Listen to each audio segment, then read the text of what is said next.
At this point, you can make some pretty complicated programs that use many different data types, conditional logic, and your own custom functions. Let's look at how we can use pseudocode to help us brainstorm and plan our code before we write it. Writing pseudocode is writing down the logic and steps of your code in plain English before you put it into the syntax of a specific coding language. Why do we want to take the time to do that extra step? Pseudocode is easy to write and helps you figure out the logic of a problem so that you can communicate what you're doing and don't run into errors later. It saves a ton of time during the ideation phase of writing a program, and you'll use this skill in any software engineering job, even at the senior level. I've written pseudocode during many team meetings because you can quickly whiteboard a problem and talk about technical solutions even with non-technical team members who might not know any programming syntax. Many software engineering recruiters even say that it's a red flag if they see someone jump into coding during an interview without making a plan in pseudocode first.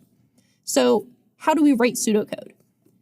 To write the pseudocode for a program, we write each step of our code in plain English from top to bottom and use keywords to describe the different control structures that we would use in Python.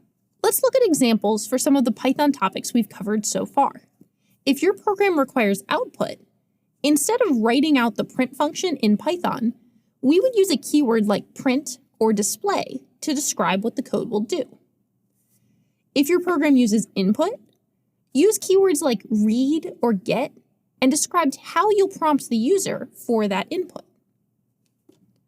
To describe a calculation that you're doing in a Python expression, we would use math terms that you would normally use when talking about those computations, like divide.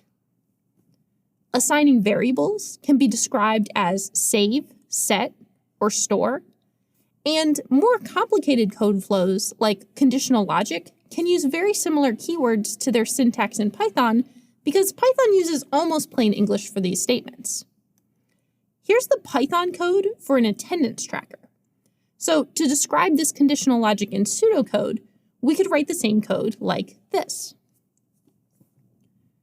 Let's put all these pieces together and pretend that we're software engineers at a company that's building a food review app. If the project manager asks me how I think we should implement a message to tell restaurant owners that they just got a new rating, I might imagine this Python code in my head. The user inputs their rating, and then we send the message to the restaurant owner based on the value.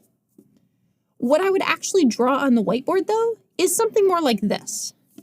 No matter who is in the room, they'll be able to understand the logic that I'm suggesting for the app because it uses simple keywords and plain English to describe the logic from start to end.